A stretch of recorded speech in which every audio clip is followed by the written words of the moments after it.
আমার কাছে এলাকার কেউ আসে না, কিন্তু আমার দাস দেখতে কুৎসিত কালো, এই লুকমানের কাছে সবাই এসে ঘিরে থাকে। কি ওর কাছে কি পায়, কি আছে ওর কাছে? তো শ্রোতাদের কয়েকজনকে ডেকে বললো, ঘটনা কি? তোমরা সবাই লুকমান সন্ধ্যাবেলায় ফিরে আসলে তার পাশে জড়ো হও কেন, কি পাও? তো তারা বললো, আপনার দাস লুকমান, এটা সে সাধারণ কোনো মানুষ নয়, সে অসাধারণ মানুষ। সে এমন কথা বলে, এগুলো শুনলে জীবন পাল্টে যায়। সুবহানাল্লাহ বিহামদিহি। মালিক বলে, ঘটনা কি? আমি ওর মালিক, কই কোনোদিন তো এরকম ওর সাথে কোনো কনভারসেশনে যাই নাই, কথা হয় নাই, আমি তো শুনি নাই, দেখি আজকে চেক করে দেখি কি ওর এত বিজ্ঞতা, এত জ্ঞান, এত প্রাজ্ঞতা কিসের দেখি।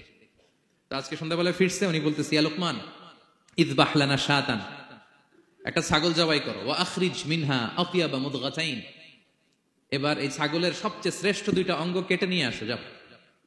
ফাআখরাজাল লিসানা ওয়াল কলব, লোকমান যে ছাগল জবাই করে ছাগলের জিহ্বাটা আর কলব, হার্ট, এই দুইটা কেটে নিয়ে আসছে, বলছে এই দুইটা শ্রেষ্ঠ। বলছে আচ্ছা ঠিক আছে।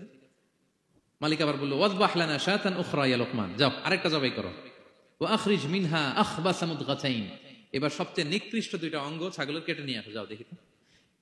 ফাআখরাজাল লিসানা ওয়াল কলব, সে আরেকটা ছাগল জবাই করে আবার জিহ্বা আর হার্ট, কলব কেটে নিয়ে আসছে, বলছে এই যে এটা সবচেয়ে নিকৃষ্ট।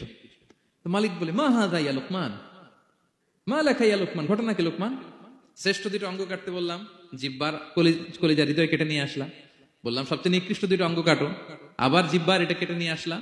তো লোকমান বলতেছে, জিহ্বা আর হৃদয় যদি শ্রেষ্ঠ হয়, কলব যদি শ্রেষ্ঠ হয়, এর চেয়ে শ্রেষ্ঠ অঙ্গ আর হতে পারে না। আর জিহ্বা আর কলব যদি খারাপ হয়, মানুষের মুখ আর হৃদয় যদি খারাপ হয়, এর চেয়ে নিকৃষ্ট অঙ্গ আর হতে পারে না।